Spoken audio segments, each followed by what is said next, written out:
Les titres, ils sont plus de 600 nouveaux sous-officiers d'active et plus de 2000 nouveaux policiers qui ont reçu leurs épaulettes ce vendredi, de quoi renforcer les rangs des soldats qui se battent contre le terrorisme pour assurer la sécurité sur tout le territoire national.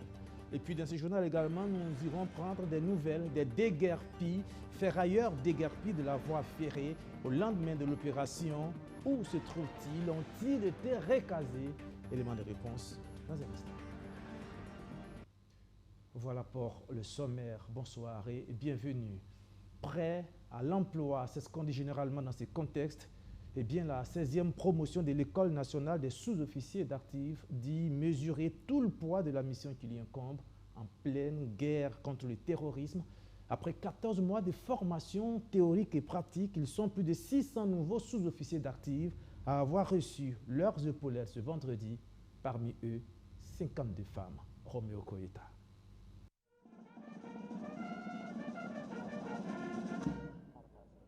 Djeneba Sombier, 24 ans, major de la 16e promotion des élèves de l'École nationale des sous-officiers d'active, ENSOA. Avec une moyenne générale de 16 sur 20, elle a réalisé les meilleures performances tant sur le plan physique qu'intellectuel durant toute la formation. Ce 28 mars, elle reçoit fièrement ses galons de sergent des mains du ministre de la Défense. Elle mesure le poids de la mission qui les attend sur le terrain. Au cours de ces 14 mois de formation, nous avons reçu une formation riche et variée, nous permettant d'être opérationnels et aptes au combat. Je peux vous rassurer que mes camarades et moi sommes prêts à renforcer nos armées respectives afin de faire régner la paix et la quiétude dans nos différents pays. Ils sont au total 665 élèves, dont 52 femmes, à arborer leur galon à l'occasion de cette cérémonie de sortie de promotion. Un renfort de taille pour les forces armées nationales, s'est réjoui le ministre de la Défense. Nous souhaitons à ces jeunes qui viennent de sortir une bonne suite de carrière, une très grande contribution pour la défense, la libération de notre patrie, pour son indépendance véritable et sa souveraineté. Nous n'avons aucun doute que ces jeunes qui viennent de sortir ont l'engagement qu'il faut et la détermination pour en découdre avec l'ennemi. Le général Célestin Saint-Poré salue la qualité de la formation reçue par ces sergents de l'armée burkinabé. Convaincu de leur engagement et de leur patriotisme, il leur a donné comme nom de baptême Promotion Bigakaba, un nom en gourmachement qui veut dire les sauveurs. Parmi ces sous-officiers, 17 viennent de 6 pays amis du Burkina Faso, Mali, Niger, Sénégal, Tchad, Togo et Centrafrique. Cette sortie de promotion intervient dans le cadre de la célébration du 20e anniversaire d'existence de l'École nationale des sous-officiers d'active, ENSOA.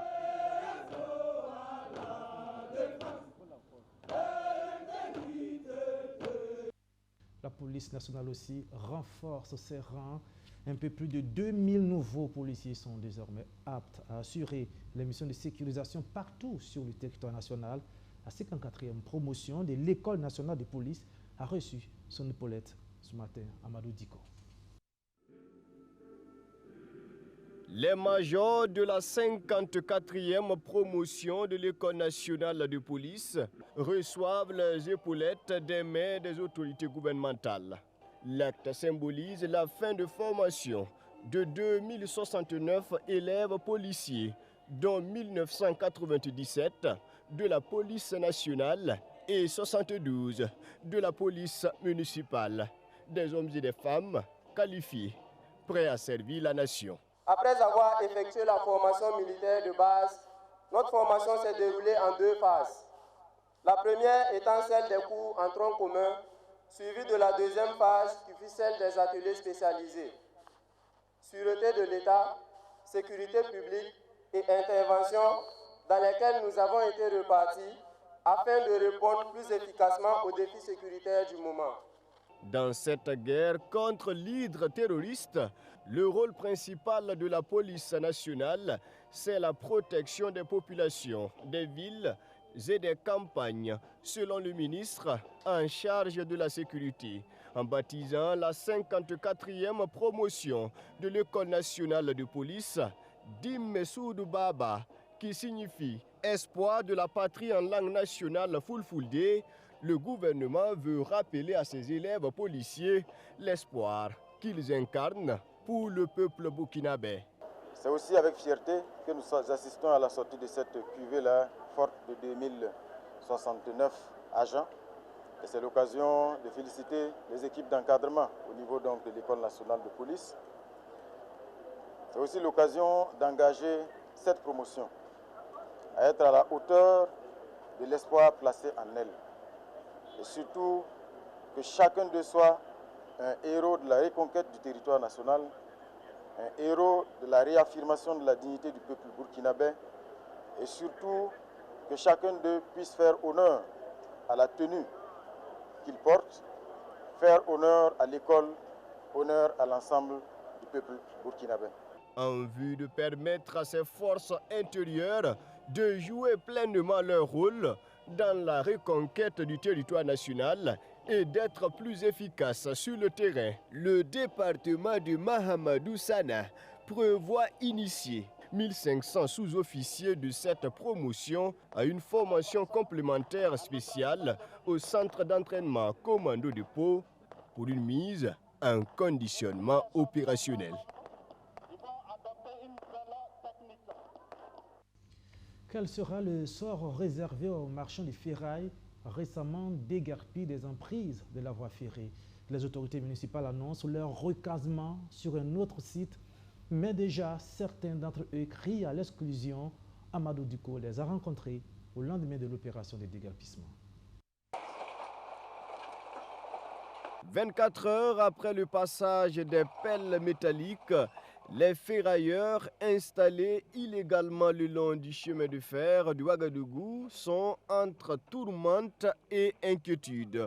Présents sur les emprises des voies ferrées depuis plus d'une vingtaine d'années pour certains, ces marchands de fer disent ne plus savoir à quel saint se vouer. Nous, on vend les pièces des camions un peu pour gagner nous, notre famille. Mais comme ça, là, si on n'a pas un coin pour aller déposer, en tout cas, ça ne va pas être facile pour nous. C'est ici qu'on a habité depuis 2004. Bon, si nous avions dit que des parties comme ça, on n'a pas de coin pour aller, on va aller où? Voilà. C'est vrai que bon, pour arranger, c'est pour gâter arranger. Mais si je dis que de quitter carrément, on doit avoir une place pour quitter carrément, aller là où on doit partir.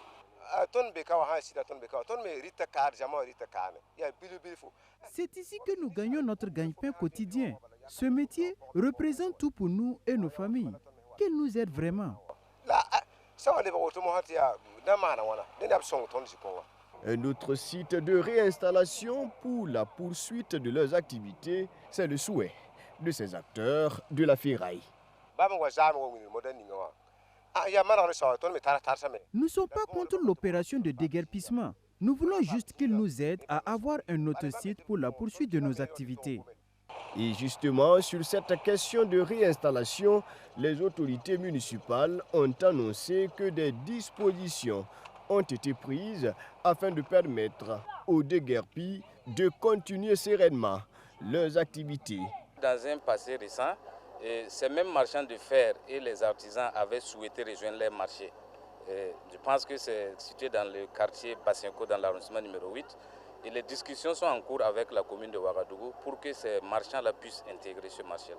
Les ferrailleurs devraient donc rejoindre bientôt leur nouveau site réaménagé.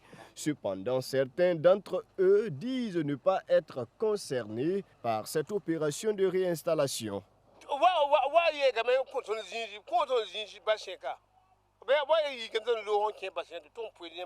On nous a dit d'aller à Bassenko et que des espaces nous seront attribués. Mais le constat que nous faisons, c'est que seules les personnes recensées peuvent accéder à ce site. Nous n'avons même pas été touchés par ce recensement-là.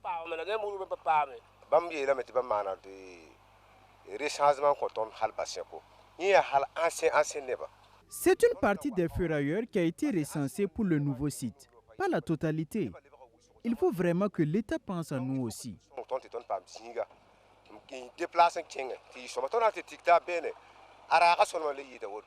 En attendant une solution à leur situation, l'opération de déguerpissement des emprises ferroviaires, quant à elle, se poursuit et concerne les arrondissements 2, 3, 4 et 8 de Ouagadougou. Elle vise, selon les initiateurs, à garantir la sécurité et le bon fonctionnement du réseau ferroviaire. C'est un phénomène qui sévit de plus en plus dans les zones d'exploitation minière. Des élèves quittent le chemin de l'école, absorbés par les sites miniers artisanaux où ils sont exploités par les orpailleurs dans la province du Ganzourgou. L'ONG Terre des Hommes tente d'endiguer la pratique à travers son projet CARA. Après 2 ans de mise en œuvre, eh bien, les résultats semblent plutôt encourageants. Roméo Koïta. Dans la commune de Zorgo, dans le Ganzourgou, la ruée vers l'or sur les sites d'orpaillage est la première cause de désertion des élèves de l'école.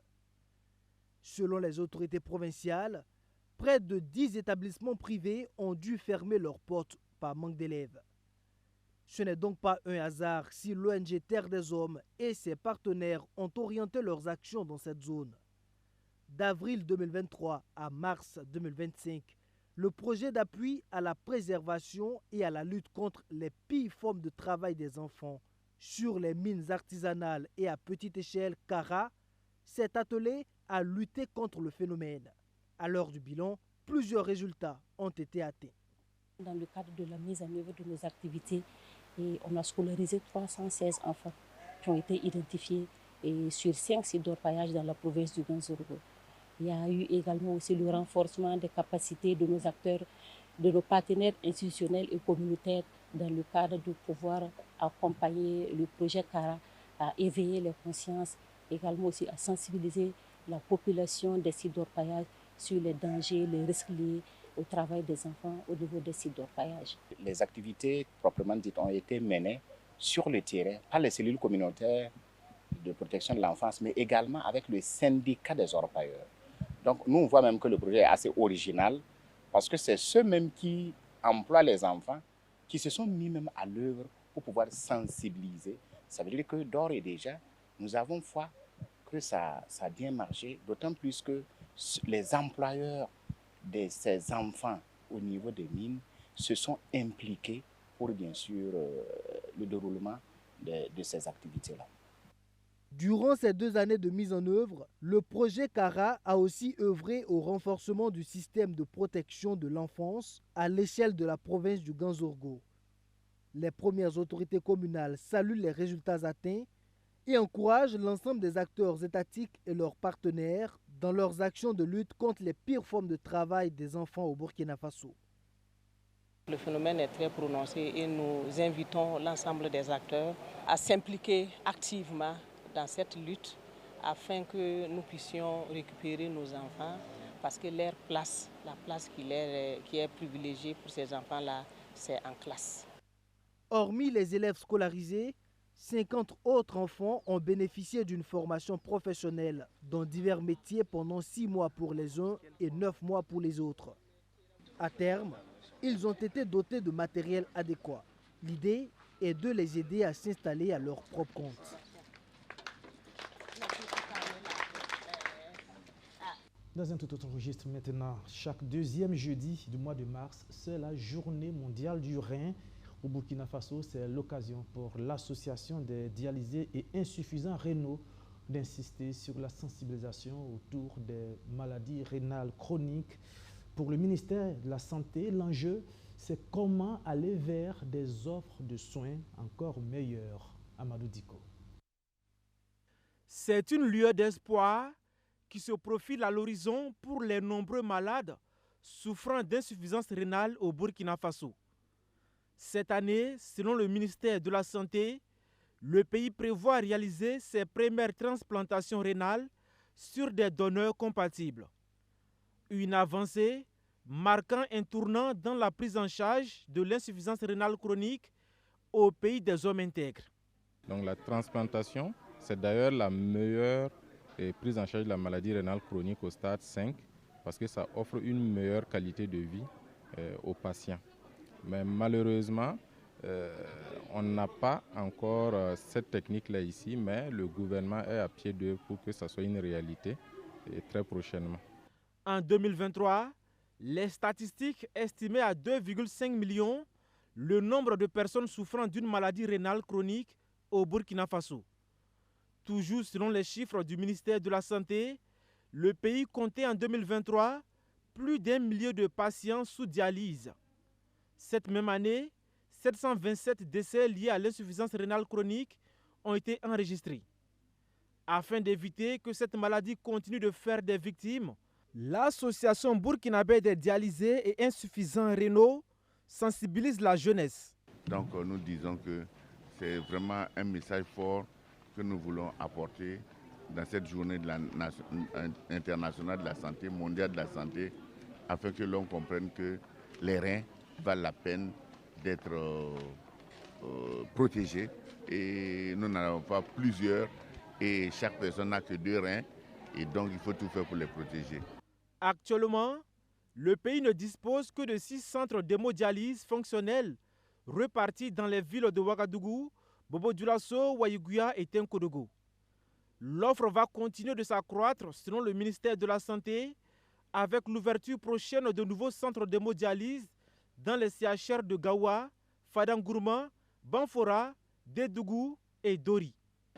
Comme vous le savez, le Burkina Faso est en train de faire des efforts colossaux pour permettre donc une meilleure prise en charge de ces malades-là. En témoigne donc la gratuité de la dialyse, ensuite les différents centres qui sont en train d'être ouverts un peu partout dans le pays. C'est vrai qu'on pourrait dire que c'est insuffisant vu le nombre de malades qui augmente, mais c'est déjà une prouesse parce que l'État vraiment s'investit par rapport à cela. Cette année, la journée mondiale du rein qui se tient chaque 2e jeudi du mois de mars est commémorée sous le thème « Comment vont vos reins ?» Une détection précoce protège la santé de vos reins. Un thème qui invite chacun à prendre conscience de l'importance du dépistage et de la prévention des maladies rénales, véritable menace silencieuse pour la santé. La 3e édition du Forum régional sur l'entrepreneuriat vert vient de prendre fin à Bobo-Dioulasso. Durant 72 heures, tous les acteurs intervenant dans la chaîne de préservation de l'environnement ont échangé pour faire de cette région un environnement propre et sain. Faridatou Traoré, surtout Justin Dabiré.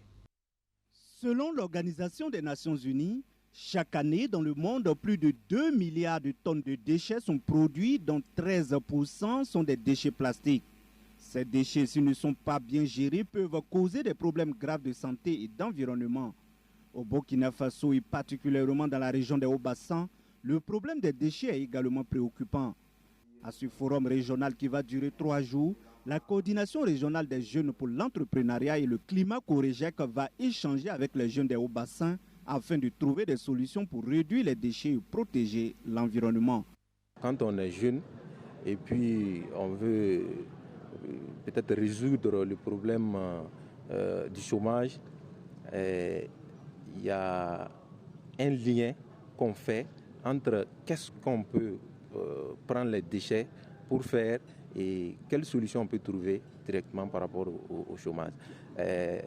Raison pour laquelle nous avons initié cette activité-là pour essayer de voir qu'est-ce qu'on peut faire des déchets. Des échanges directs avec des acteurs impliqués dans la lutte contre le changement climatique, des formations sur les énergies renouvelables, ainsi que des communications sur la thématique du forum sont entre autres les activités prévues. Nous attendons de tisser des grands partenariats avec les sociétés privées qui évoluent déjà dans le domaine, et les entreprises d'incubation qui vont incuber bien sûr les jeunes porteurs d'idées de projets qui vont sortir, qui sont là lors des discussions et qui vont avoir des projets innovants pour les accompagner à mettre en œuvre ces projets-là sur le terrain. L'entrepreneuriat vert et la gestion des déchets est une question d'actualité et voir des jeunes qui s'intéressent à cette question pour transformer un problème en défi, c'est vraiment une initiative à saluer. Déchets industriels et ménagers, quelle technologie pour une gestion respectueuse de l'environnement dans la région des Hauts-Bassins? C'est le thème de ce forum régional. La Corégec est une organisation qui réunit des jeunes leaders venant de près d'une centaine d'associations réparties dans tout le Burkina Faso. Ces jeunes ont pour mission de protéger l'environnement et de lutter contre les effets néfastes des changements climatiques.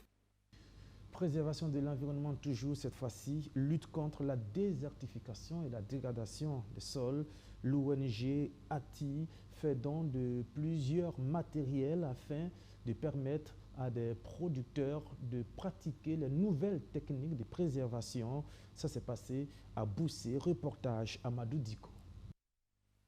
Dans le cadre de son projet intitulé « Renforcement des moyens d'existence des populations des régions du plateau central et du centre-ouest affectées par les chocs climatiques et la crise sécuritaire », l'association Thym des Algrès de Boussé, ATI, compte améliorer la sécurité alimentaire de 7280 producteurs à travers la restauration des terres dégradées et des techniques de production adaptées au changement climatique. 80 bénéficiaires directs de ce vaste projet, après formation, reçoivent ici du matériel pour l'application des techniques de lutte contre la désertification et la dégradation des terres. Avec ces matériels, nous, on veut qu'ils puissent prendre les connaissances qu'ils ont eues, mettre ça en pratique sur le terrain. On cultive, mais souvent il y a des manques d'eau, il y a le changement climatique qui est là. Maintenant, tout ça, là, il faut restaurer notre sol, conserver et restaurer.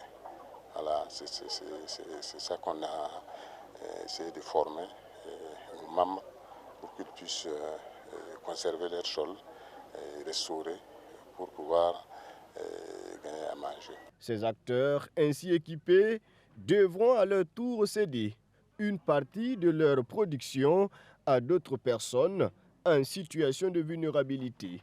C'est le principe fondamental de ce projet. Parce que quand nous on donne des matériels comme ça, si on finance un groupement, le groupement aussi doit financer d'autres groupements. Voilà, chaque bénéficiaire doit donner 25 kilos pour qu'on puisse donner les personnes nécessitées. Au lieu de céder 25 kg de leur production céréalière, ces bénéficiaires s'engagent à doubler la mise en cédant 50 kg de leur récolte. Chaque producteur a pris l'engagement de donner 50 kg de sa production agricole en vue de soutenir les personnes en situation difficile.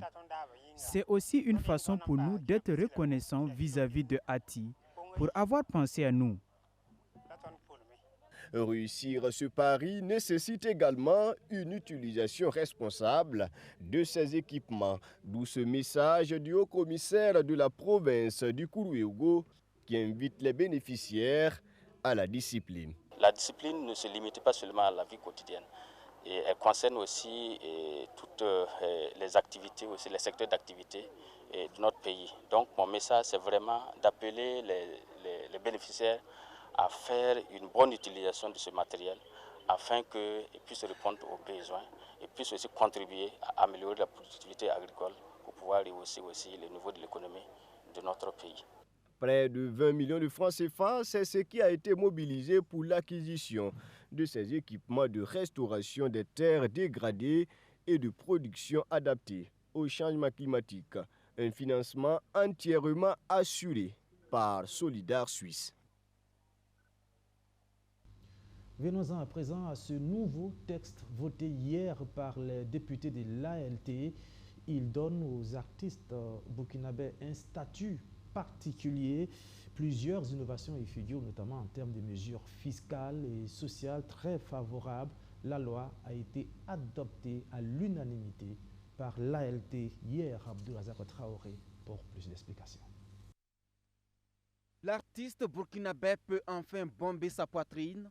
Il a désormais un statut clair et reconnu par l'État. Le gouvernement l'a voulu et l'Assemblée législative de transition a donné son onction ce 27 mars. Un élan historique plébiscité par l'ensemble des 71 membres de l'ALT. C'est la révolution dans le secteur des arts et de la création.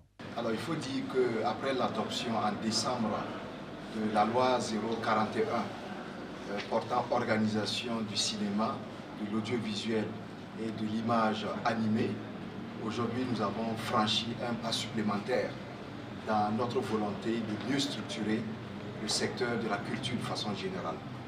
Aujourd'hui, la loi qui vient d'être adoptée, votée par l'Assemblée, porte statut de l'artiste.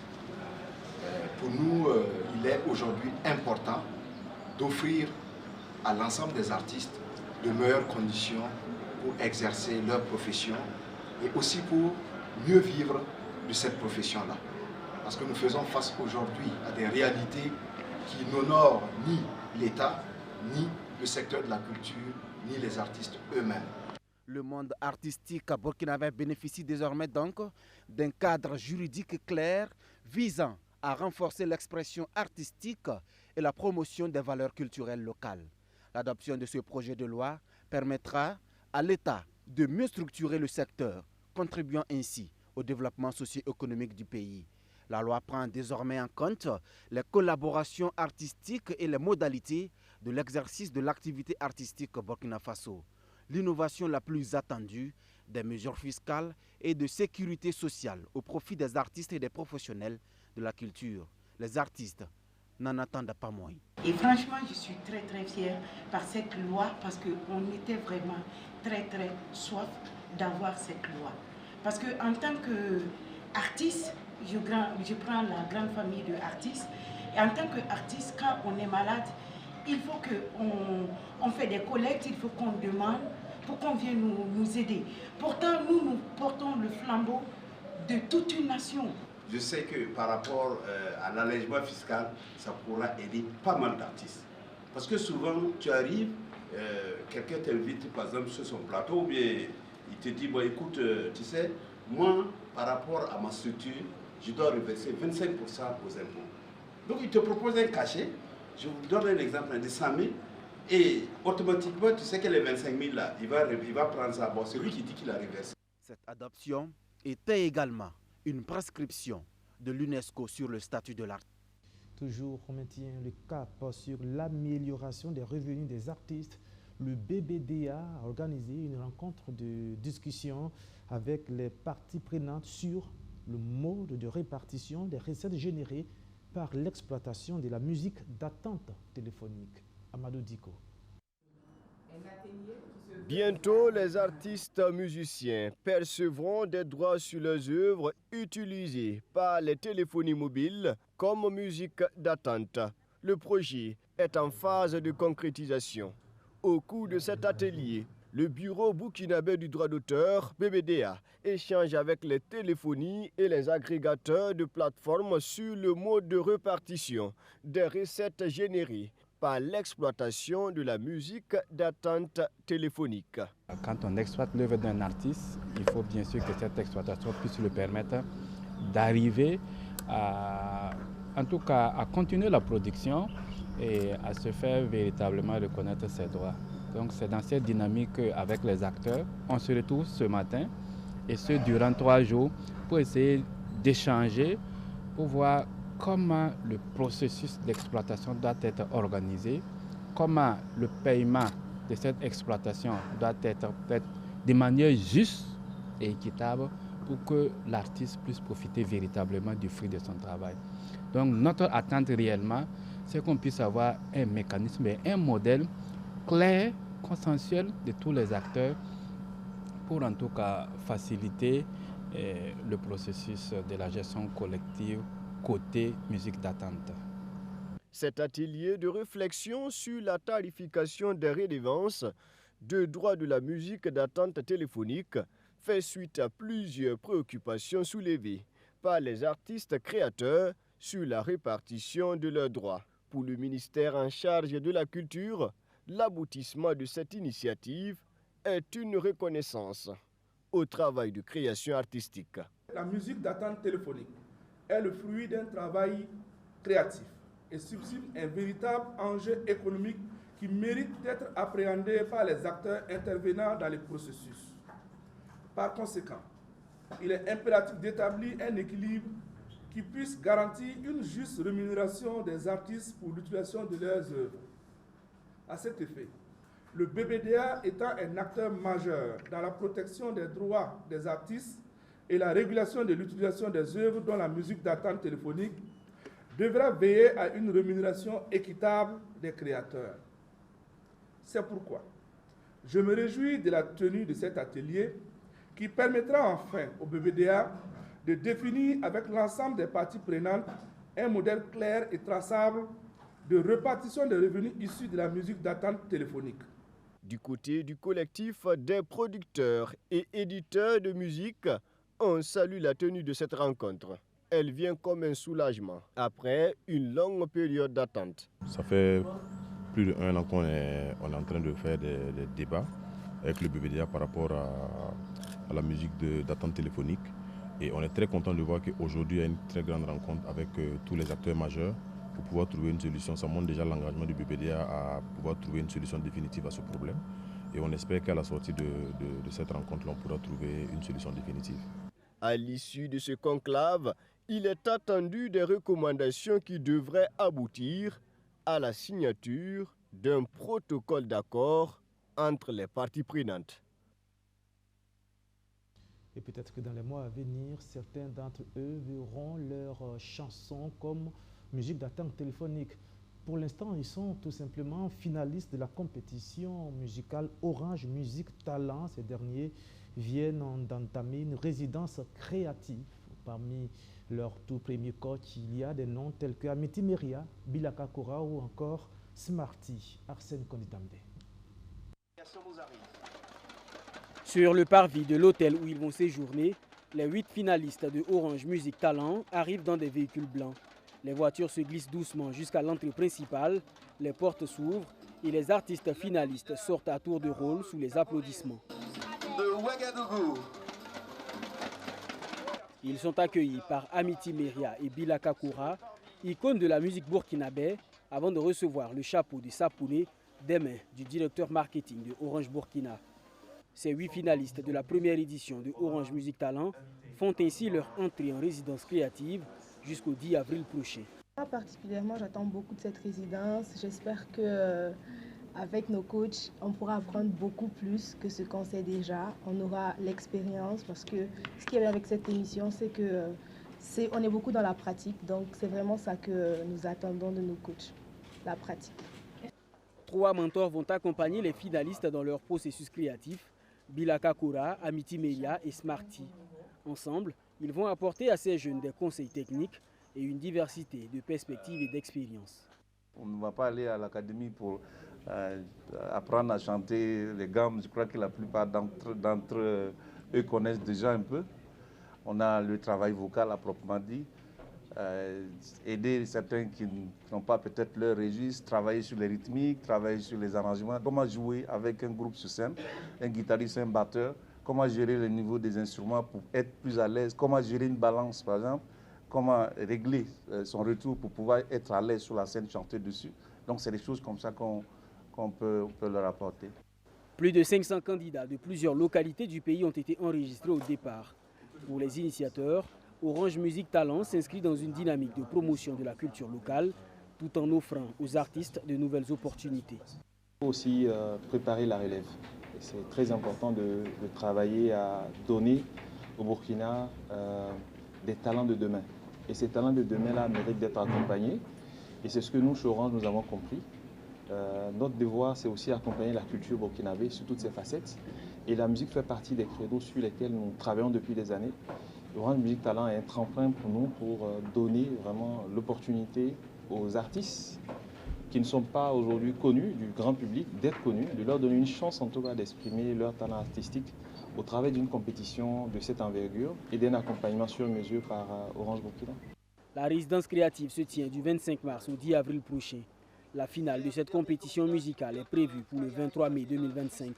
Le vainqueur repartira avec 5 millions de francs CFA, un accompagnement musical, la réalisation d'un clip vidéo, une grande campagne de communication, dont un positionnement sur Spotify.